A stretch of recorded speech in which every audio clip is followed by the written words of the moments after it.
Welcome everyone. This is not just the story of a company. This is the story of 2 men who had nothing left. No money, no home, no hope. But from the burnt ruins of World War II, they created something that changed the world. This is the real story of Sony, the brand that brought us the Walkman, the PlayStation, the first Japanese radio, and gave the world a new vision of Japan after war. But it's not just about business. This is a story about belief, about how an idea born in a broken building can become an empire that inspires generations. And you, yes, you will not only feel inspired, you will learn powerful life lessons, you will learn how to never give up, and, most importantly, you will improve your English in the most enjoyable way. So stay till the end of this journey, because this is not a boring business story. This is a movie. And now, let's begin. Part 1, Bombs, Broken Buildings, and a Big Dream. The beginning of Sony. The year was 1945. The world had just ended the most brutal war in human history. World War II, and in Tokyo, Japan, everything was. Buildings were broken. Bombs had flattened cities. Millions of people had no homes, no food, no future. Among these people were 2 Japanese men. One was Masaru Ibuka, an engineer. The other was Akio Morita, a physicist. They didn't have much in common, but they had one thing that made them powerful. A dream. Masaru Ibuka was always curious. As a child, he loved opening machines, radios, clocks, not to break them, but to understand them. He believed if something already exists, it can be made better. During the war, Ibuka had worked with electronics for the Japanese army.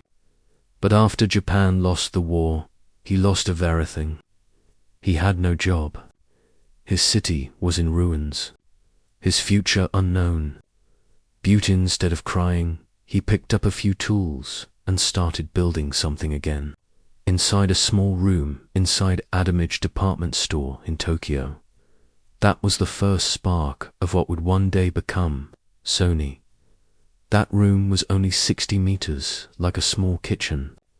No fan, no heater, no windows, just burnt bricks, broken chairs, and big dreams. Ibuka called it the Tokyo Tushinkanujo, Tokyo Telecommunications Research Institute. But let's be honest, it was just a broken room with a mad genius inside. And he started building things, radios, electrical devices, tools, machines. But he couldn't do it alone. Akio Morita wased opposite of Ibuka, where Ibuka was quiet and technical. Morita was a visionary, a communicator, a leader. He came from a wealthy family of sake brewers. His father wanted him to run the family business, but Morita wanted more. He believed Japan could become a global symbol of innovation.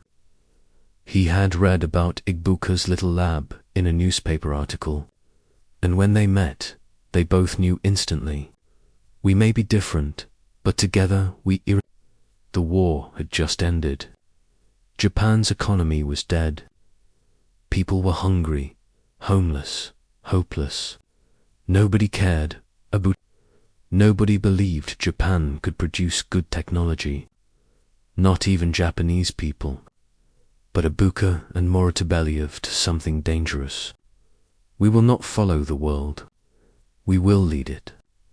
They wanted to create a company unlike anything Japan had seen. Not just to make money, but to give hope to the Japanese people. Yes, the first product this now billion-dollar company ever made was a rice cooker. And it was a total failure. It burned the rice. It had no temperature control. Nobody bought it. But they didn't stop. They said, we failed. So what? Let's try again. They kept building, testing, experimenting till one day they saw a new opportunity. In those days, American radios were Japan couldn't make its own. It had no transistors, no factories, no reputation. But Ibuka had an idea. Let's make the first Japanese transistor radio. Everyone laughed. Experts said it's impossible. The government said, we didn't have the parts. America said you can't copy our patents. But they did. They worked day and night. They studied everything about radios. They used black market parts, broken pieces, leftover wires. They didn't sleep. They didn't eat properly. They were obsessed. And then, after months of sweat and struggle, they did it. They created Japan's first transistor radio. Now they had a product, but they needed a name. They didn't want a long Japanese name. They wanted something global, something easy to say, something short, something powerful. So they chose Sony. Sony's equals Latin for sound plus Sonny equals young boy. It represented youth, energy, sound, and dreams. They said, we are not just making products. We are building a brand that the world will respect. It was the year 1955 in the heart of Tokyo. Inside a tiny office with broken walls and iron shelves, a decision had been made. Sony would not remain in Japan. It was time to take their invention, a small, powerful transistor radio, and enter the most competitive market in the world, the United States of America. Akio Morita sat at his desk. He looked at the radio, held it in his hand. This little device was their hope, their courage, their future. He didn't just see a machine. He saw a bridge between war-torn Japan and the modern Western world. But now came the hardest part. He had to leave his country, travel across the ocean, and convince America, the richest country on earth, to trust a Japanese product. Remember, this was just 10 years after World War II. The wounds of the war were still fresh. Many Americans still disliked Japanese products. Some refused to even speak with Japanese. But Morita didn't care. He believed in what they had created. He believed in Sony. So he packed one suitcase. Inside were a few clothes, a dictionary, and 2 transistor radios. He boarded the plane and whispered to himself, they don't know us yet, but one day they will. When Morita arrived in New York City, he was shocked. Massive buildings, traffic everywhere, loud music, fast-talking people. Everything was 10 times faster than Tokyo. But Morita didn't feel afraid. He felt excited. He took a small hotel room. No luxury, no comfort, just a single bed, a desk, and a dream. From that room, he began his mission to sell Sony radio to America. Morita started walking from company to company. He had no contacts, no scheduled meetings, no interpreter, no translator. He spoke in broken English, often using hand gestures, drawing diagrams, and pointing at his radio. Sometimes people just stared at him. Some said, sorry, we're not interested. Others laughed. Japanese radio, that won't sell here. He was rejected again and again, but rejection didn't stop him. He had walked through rubble after the war. He had seen hunger, failure, poverty. So this was nothing. Each morning, he woke up, put in his suit, polished his shoes, picked up the radio, and went out again.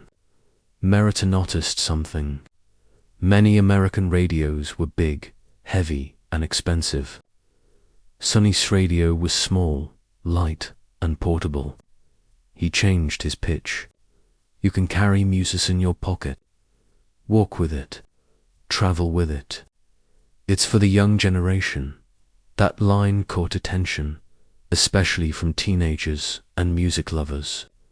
They had never seen something like this before. After weeks of struggle, he got a small opportunity. A small electronic shop agreed to take 10 units of the radio on trial. If they sold, they'd buy more. Morita personally cleaned each radio, packed it neatly, and delivered it to the shop. All 10 radios were sold in 2 days. People loved them. Young boys and girls came back asking, "Do you have more?" "I want one." The shop owner called Morita and said, "Give me 100 more." Soon after, a large American distributor noticed Sony's radio. They liked it. They wanted to sell it across America. But they had one condition: "We will buy thousands of your radios, but we will put our name on it. Not Sony, just our brand." To any other startup, this would sound like a dream deal. This was millions of dollars in future sales, a guaranteed entry into the US market, security, stability, success. But Morita said no. Even though Sony was still small, even though they were desperate for money, he said, "Our name is everything. We don't just sell radios. We are building a brand that people will trust. If we remove our name today, no one will know us tomorrow." It was one of the boldest decisions in business history, and the American company, and impressed by his courage, agreed to keep the Sony name. Sony received their first large US order soon after. 100,000 transistor radios, worth over $2 million US, shipped across America in waves. And guess what? They sold out in just a few months. Teenagers loved the size. Adults loved the price. Stores loved the profits. Suddenly, Sony became a name everyone wanted to know. Morita decided it was time. Sony would now have an office in us. He rented a tiny room in New York City. One desk, one phone, and but it was Sony's first global step. He worked day and night, answering calls, managing orders, building relationships. Back in Tokyo, Masaru Ibuka, he expanded their small factory, hired more workers. Together, they built a bridge between Tokyo and New York. A connection thought would help Sony grow from a startup to a global giant. But Morita wasn't satisfied. He said, "We must not become lazy. One good product is not enough. We must create something the world has never seen." Sony's engineers were challenged to demand better sound, smaller size, longer battery, new ideas. Part 2. They said it was useless, but it changed the world. The year was 1979. Sony was no longer just a small company. It was now a rising name across the globe. People were starting to say, "Have you heard of that Japanese brand? Sony, their radios are amazing." But inside Sony's Tokyo headquarters, Akio Morita was restless. He had seen success. He had opened an office in America. They had made millions of dollars in radio sales. But now he was looking for what's next. He knew the truth. If we don't create something new, we'll become history. Sony was making TVs, recorders, audio devices, but none yet it felt revolutionary anymore. Morita wanted to do something unbelievable, something no one else had done.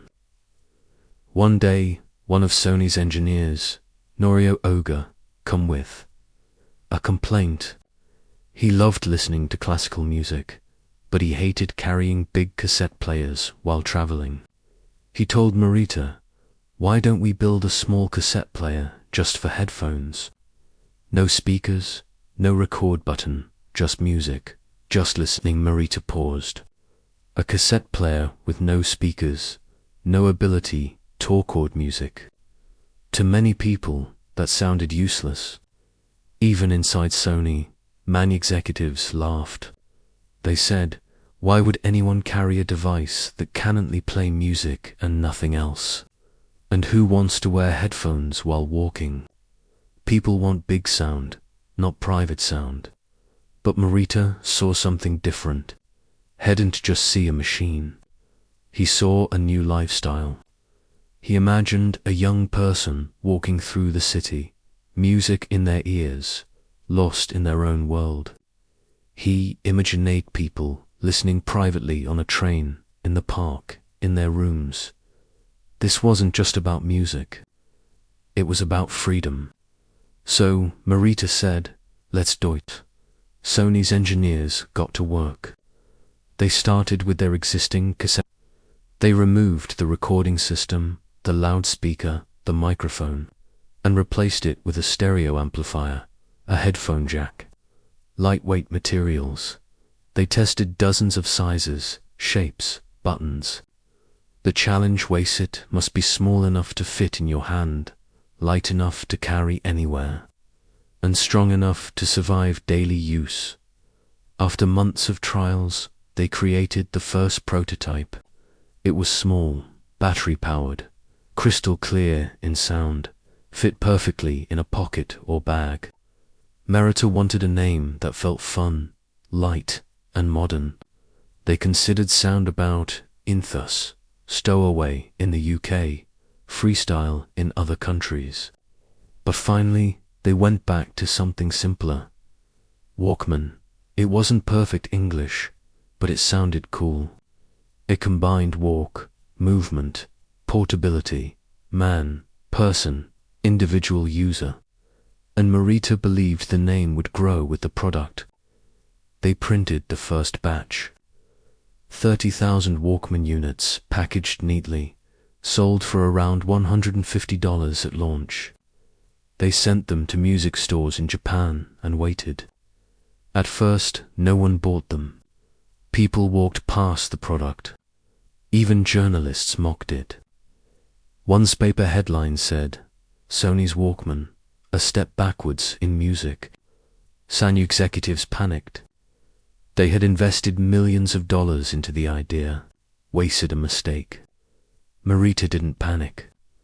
He said, people don't understand the Walkman because they've never seen anyone use it. So he launched a radical marketing plan.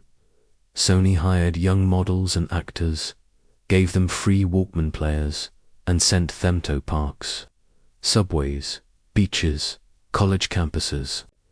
They wore bright clothes, danced, smiled, and used the Walkman in public. Passers-by noticed. They saw people walking with music in their ears. They looked happy, stylish, cool. Suddenly, Walkman became a trend. People wanted to feel what these people were feeling. And within 2 months, Sony sold out all 30,000 Walkman. Orders came from every direction. Europe, USA, Canada, Australia, Asia. Sony couldn't keep up with the demand. By the end of the first year, Sony had sold over 500,000 units. Within 5 years, they sold over 10 million Walkmans worldwide. Eventually, the number would grow to over 400 million Walkmans sold, generating billions of dollars in revenue, but more than money. Sony had done something no other company had done before. They had changed human behavior. Before the Walkman, music was shared in rooms, played on speakers. You couldn't listen privately. Music was for groups, not individuals. After the Walkman, people walked, jogged, traveled with music. Music became personal. Headphones became a fashion. The idea of my playlist, my world, was born. Sony had invented personal music. Today, when you use Spotify or put on a buds or create your own playlist, It all started with that one invention, the Walkman. Now, Sony wasn't just a company that made electronics. It was a brand that stood for innovation, independence, youth, culture, personal identity. People didn't just want Sony products. They wanted to be part of Sony's world. And Morita, he became a global icon. He was invited to business conferences, universities, innovation forums. People started calling him the Steve Jobs of Japan. Sony was flying high. The Walkman had changed the world. It was not just a product. It had become a symbol of culture. People walked with it, danced with it, lived with it. Sony had become a global brand, rich, respected, and rising. But Morita and the team were not resting. They had already changed the way people listened to music. Now they wanted to change the way people play. They wanted to enter a new battlefield, the world of video games. Why video games? In the early 1990s, gaming was becoming more than just a toy. Children loved it. Teenagers were addicted, and a new industry was being born, one that would soon be worth billions of dollars. Companies like Nintendo and Sega were leading, but Sony had never made a video game console. Many inside the company thought it was too risky. They said, "We make music players and TVs. We don't belong in gaming." But one young engineer inside Sony didn't agree. His name was Ken, Cudaragi. Ken was a quiet genius. He loved games. He loved technology. And most of all, he loved pushing limits. He watched his daughter play Nintendo games and thought to himself, what if we make something better? What if we make a gaming system so powerful that people feel like they're inside the game? At the time, he was just an engineer, not a leader, not a decision maker. Buff had a dream, and he had an idea. Sony didn't want to jump into gaming alone, so they went to Nintendo, the king of the gaming world at the time. And together, they made a deal. The plan was Nintendo would make a new console. Sony would help build the CD-ROM system inside it. This would allow games to be played from discs, not cartridges. Sony would also make a version of their own called PlayStation. It seemed like the perfect partnership. They started working. They built. Millions of dollars were spent. Then came the big announcement day. 1991 Consumer Electronics Show. Sony executives arrived. They prepared their stage. They were ready to tell the world, Sony and Nintendo, together, we're creating the future of gaming. But what happened next was a brutal betrayal. Just hours before Sony's big reveal, Nintendo went on stage and announced something shocking. We are now partnering with Philips, not Sony, for our next console. Sony executives were sitting in the audience, their jaws dropped. The company they trusted, worked with, built for had cut them off publicly without warning. It was not just a business bet. It was a slap in the face. Millions of dollars lost, months of work thrown away, and worst of all, the entire industry watched Sony get humiliated. Most companies would walk away, but not Sony. Ken Karagi walked into the meeting room. He looked at Thetum. Everyone was silent, angry, embarrassed. He said, let's not fight them with words. Let's fight them with power. Let's build our own console, and let's make it the greatest console the world has ever seen. The room was quiet. Then someone whispered, let's do it. That moment was the birth of the Sony PlayStation. Sony gave Ken the green light, but with one condition. This must be different. Not just a toy. It must be a full entertainment machine. Ken and his team worked like mad scientists. They built and rebuilt the console again and again. They focused on 3D graphics, fast processing speed, CD-ROM game loading, memory cards, epic sound quality. They didn't want to copy Nintendo. They wanted to destroy the old way of gaming.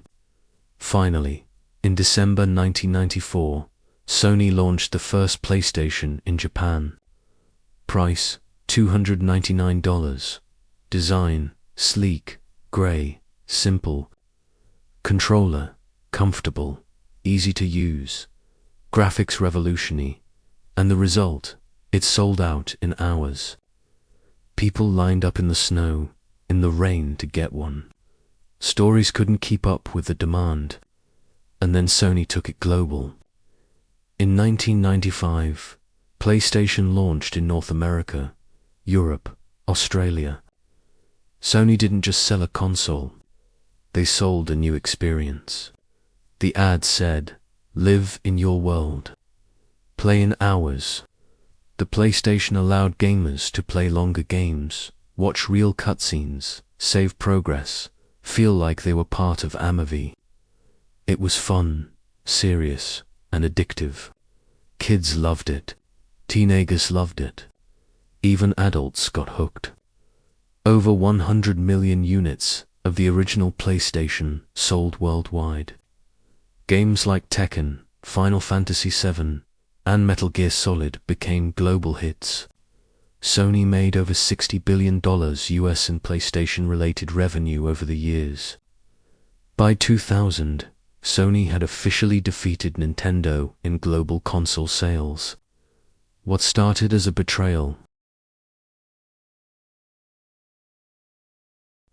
turned into the greatest revenge success story in gaming history. Most companions would have given up. But Sony turned anger into action, rejection into invention, betrayal into billion-dollar business. And all of it happened because of one betrayed deal, one quiet genius, one team that refused to quit. The PlayStation was no longer just a product. It became a movement. And Sony, now it wasn't just an electronics company. It was a global entertainment empire. Part 3. From game console to global stage, Sony becomes an entertainment empire. The PlayStation was not just a win. It was a revolution. Sony had entered the gaming world as outsiders. They had been betrayed, rejected, humiliated. But now they were the leaders. They had already sold over 100 million PlayStation. The world loved Sony, and the world was ready for more. But deep inside Sony's Tokyo office, their top leaders were not celebrating. They were planning something bigger. Akio Morita had once said, "We are not a company that copies others. We are a company that creates the future." And that future was not just electronics. Sony was about to enter a complete different universe. Movies, music, media, magic. By the late 1990s, the world was changing again. People weren't just buying gadgets. They were watching movies, listening to CDs, playing 3D games, watching animated films, falling in love with stories. And Sony had a dream. Why should we only build the machine? Let's also control what goes inside the machine. They realized something powerful. If you own the device, you can make money. But if you also own the content, you can build a kingdom. So Sony made a bold, dangerous, and brilliant move. They decided to buy Hollywood. In 1989, Sony shocked the world by buying Columbia Pictures, one of the most famous movie studios in America. Price, $3.4 billion. The world laughed. Critics said, "Why is a Japanese electronics company buying a movie studio? They don't know Hollywood. They will fail." Even some Sony employees were scared. It was a huge risk, but Sony didn't care. They didn't just want to sell TVs. They wanted to create what people watched on those TVs. So, they took control of Columbia and stepped into a world full of actors, directors, scriptwriters, awards, box office battles. Sony was now in the movie business. At first, Sony struggled. They made a few movies that they lost millions. Hollywood laughed again. But Sony didn't quit. They learned. They adapted. They studied what people loved. And soon they started producing blockbusters. Men in Black, Spider-Man, Jumanji, Bad Boys, the Karate Kid remake, The Da Vinci Code, The Equalizer. These films didn't just earn money. They became part of pop culture. They built emotional connections. They gave people heroes, stories, and dreams. By the mid-2000s, Sony Pictures had become one of the top 5 movie studios in the world. Their films earned billions of dollars at the global box office. But Sony didn't stop with movies. They moved even deeper into music. They already had a small music division, but now they wanted to dominate. So they merged and grew into Sony Music Entertainment, one of the largest record labels in and they signed some of the biggest artists in history.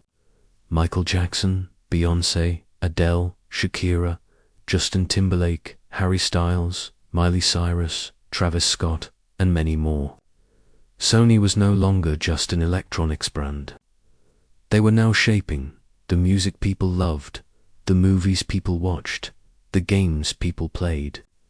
They were building a world of emotion, one song, one story at a time. Imagine this. A person wakes up. They turn on their watch a Sony Pictures movie, play a song from Sony Music, pick up their Sony PlayStation controller. Game starts with a Sony soundtrack. Save progress on Sono memory card. Sony had done the impossible. They were now present in your eyes, your ears, your hands, your heart. And they weren't just selling they were crafting experiences. Even with all their success, Sony never became lazy. They kept experimenting. They built Blu-ray disc technology, high-definition TVs, professional cameras used in Hollywood, noise-cancelling headphones, robotic dog, Ebo, virtual reality, PlayStation VR, smartphones with 4K screens. They also invested heavily in AI, robotics, and digital imaging. Sony believed if people laugh at your idea today, they will thank you tomorrow. That mindset built their empire. By now, Sony had over 110,000 employees worldwide. Offices in more than 180 countries. Revenue of over $85 billion US per year. Multiple billion-dollar divisions. Gaming, music, films, imaging, electronics. But more than numbers, Sony had built a name. A name that meant creativity, quality, emotion, respect. And they did it not by copying others, but by leading again and again. Sony's success didn't come from just machines. It came from their culture. Inside Sony, every employee is taught to think like an artist, work like an engineer, lead like an entrepreneur, care like a family member. They give their people freedom to experiment, permission to fail, opportunities to grow. It's not just age, it's a mission to improve lives through creativity and technology. Now Sony is working on next-gen PlayStation 6, smart wearable music tech, film studios in new countries, global music talent expansion, virtual production for films, a driven sound and editing tools, gaming universes, mixed with film and music. They're creating a future where one story can be game, a movie, and a song all at once. All powered by Sony. They are building worlds, not just products. Part 4. The legacy of Sony built on courage, cracks, and a camera of dreams. Sony had now become something bigger than a company. They were a storyteller, a builder, a connector, a symbol. They had entered every part of the world and every part of the human heart, from the streets of Tokyo to the skyscrapers of New York, from the hands of children playing PlayStation to the ears of teenagers, wearing headphones on buses to the eyes of movie lovers crying in dark theaters. Sony was everywhere, but behind all the cameras, screens, music, and machines was a truth most people didn't see, and today, in this final chapter, you will see it. Sony's success was not made from shiny gadgets. It was built from broken floors, rejected ideas, burnt, sleepless nights, empty bank accounts, and tears no one saw. Masaru Ibuka started alone in a burned-out department store with only tools and belief. Akio Morita traveletto, a country that hated his language and sold a dream through hand gestures. Ken Kutaragi got rejected, pushed aside and laughed at, but built PlayStation with anger in his heart and fire in his soul. They didn't have luck. They didn't have comfort. They didn't have safety. But they had something more dangerous. They refused to stop. Sony's cameras didn't just capture pictures, they captured moments. Sony's games didn't just give fun, they gave escape, they gave courage. They gave another chance to the broken kid who felt like a loser. Sony's music wasn't just sound, it was healing. They did create machines. They created meaning, and that's what made them different. Now, let's talk about what most people don't know. Akio Morita, the face of Sony, gave his whole life to the company. He believed in global peace through global He didn't want Sony to be Japanese. He wanted it to be human. In 1993, after a long career, Morita had a stroke. He was forced to retire. He couldn't speak. He couldn't lead anymore. The man who once stood on world stages was now quiet in a hospital bed. But until his last breath, he still read Sony reports, tracked news, and smiled when the company succeeded. In 1999, Akio Morita passed away. He didn't live to see the full future of the PlayStation 2 or Spider-Man's billion-dollar empire, but he died with own truth inside his chest. I gave everything, and now the world listens when we speak. As Sony grew into a giant, something else quietly grew. Pressure, competition, pain. In the 2010 South, Apple, Samsung, and other giants began dominating the phone and gadget world. Sony smartphone sales began to fall. They couldn't compete in T-Mobile wars. They shut down stores. They laid off employees. Some people started saying, Sony is not what it used to be. The same company that once changed music and movies was now losing ground in tech. It was painful. Even loyal fans started to walk away. But Sony didn't quit. They went back to their roots. Sony began to refocus. They doubled down on PlayStation. They improved their cameras, now used in most iPhones. They pushed deeper into music and film. They invested in sensors, AI, and cinematic technology. They didn't try to beat the world in every category. They chose to own what they were born to. Emotion, vision, experience, and that brought them back to the top. Today, Sony is one of the top 5 biggest media companies in the world. Makes over $90 billion US every year. Owns Sony Pictures, Sony Music, Sony Interactive Entertainment. PlayStation sells to over 190 countries. Creates movies, music, cameras, TVs, and world-class gaming experiences. Is behind many songs you hear, games you play, and films you love. But more importantly, they are a symbol. Final life lessons from Sony's story. 1. You don't need everything to start. Sony started after war. They had no money, no building, no support, but they had a dream, and that was enough. 2. If they reject you, rebuild yourself. Sony was betrayed by Nintendo. But instead of crying, they created the PlayStation. That betrayal made them. 3. Never put your name down for money. Sony refused to sell their radio without the Sony name. That decision built a global brand. Always protect your name, your values, your vision. Never fail. Try again, then fly. Sony's first rice cooker failed. Their phones didn't succeed. Some movies flopped, but